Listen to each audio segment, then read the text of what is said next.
लेके फोन। यहाँ सब ऐसा टॉप है, दुकान सारा लॉक है, लगा है यहाँ रेड जोन। समझ रहे हो ना बाबू? हेलो हेलो मेरे बाबू, तुम्हें बता दूं कि बोलो न लेके फोन। यहाँ सब ऐसा टॉप है, दुकान सारा लॉक है, लगा है यहाँ रेड जोन। मम्मी करी है मामा से बतिया, सुना सुना जरूरी हाली बा। हेलो बाबू, रिचार्ज कर दो ना, मेरा पैक खत्म हो गया है। एक काम करो ना बाबू, जियो का 399 मार दो ना बाबू प्लीज। गे तोहर के इतना रिचार्ज खत्म हो खलोगे? यहाँ पर पैसा के गाछ है, नोट छपाई थे का कि तोरा के रिचार्ज पर रिचार्ज करवाइत रहते लोग। आ तोरा जब कुछ घटल ना तब तू फोन करेलिस। प्यार मोहब्बत के कहियो आज तक ले बात कैले जी है बारे ता रख के फोन चमकांदी रे बड़ी काम तोहर खाली जाली बा, फोन पेटीएम खाली बा। रे बड़ी काम तोहर खाली जाली बा, लॉकडाउन में पेटीएम खाली बा।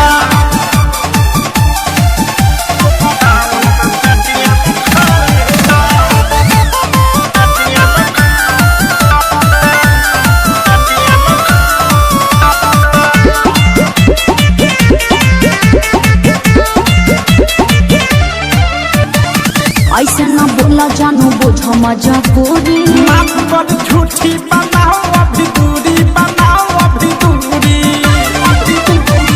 ऐसे न बोला जानू, बुझो मजबूरी। माफ कर झूठी बनाओ अभी दूरी, बनाओ अभी दूरी। चाहे बढ़िया हमके निकला पता तोरा गाली बा। तू हमरा के भूलियावत, हम भूलियाए वाला नहीं खी लागत कि तोहरा चक्कर में हमारा कोठी में के धइल धान गेहूं बेचे के पड़ी। अरे रा फोन तोरी मां का प्रणाम करू। प्लीज बाबू, मेरे बारे में ऐसा मत सोचो बाबू, कर दो ना। और सुनो ना, थोड़ा साथ में नेट पैक भी डाल देना, ओके? रे बड़ी काम तोहर खाली जाली बा, अभी तक फोन पेटीएम खाली बा। रे बड़ी काम तोहर खाली जाली बा, लॉकडाउन में पेटीएम खाली बा। अच्छा तब जाने लगता।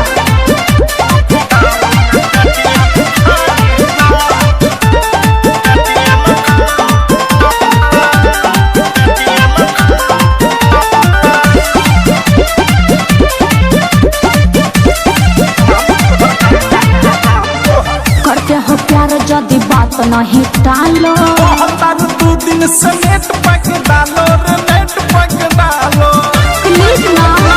करते हो प्यार यदि बात नहीं टालो, दू दिन से नेट पैक डालो रे, नेट पैक डालो।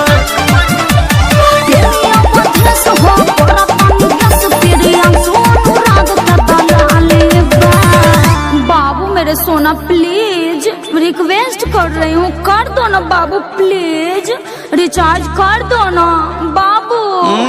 लागत कि तोहरा चक्कर में अब हमारा भिखारी बने के पड़ी। एगो तो लॉकडाउन में देखत कि 1 महीना से फाटल जमा पहला बनी, तोहरा के रिचार्ज कहाँ से करी रे? रख फोन, दिमाग मत चाट हमारा। रे बड़ी काम तोहर खाली जाली बा, अभी रख फोन पेटीएम खाली बा। रे बड़ी काम तोहर खाली जाली बा, लॉकडाउन में पेटीएम खाली बा। हेलो मेरे बाबू, तुम्हें बता दूं कि बोलो न लेके फोन। यहाँ सब ऐसा टॉप है, दुकान सारा लॉक है, लगा है यहाँ रेड जोन। मम्मी करी है मामा से बतिया, सुना सुना जरूरी हाली बा। हेलो बाबू, रिचार्ज कर दो ना, मेरा पैक खत्म हो गया है। एक काम करो ना बाबू, जियो का 399 मार दो ना बाबू प्लीज। गे तोहर के इतना रिचार्ज खत्म हो खलोगे? यहाँ पर पैसा के गाछ है, नोट छपाई थे का कि तोरा के रिचार्ज पर रिचार्ज करवाइत रहते लोग। आ तोरा जब कुछ घटल ना तब तू फोन करेलिस। प्यार मोहब्बत के कहियो आज तक ले बात कैले जी है बारे ता रख के फोन चमकांदी रे बड़ी काम तोहर खाली जाली बा, अभी रख फोन पेटीएम खाली बा।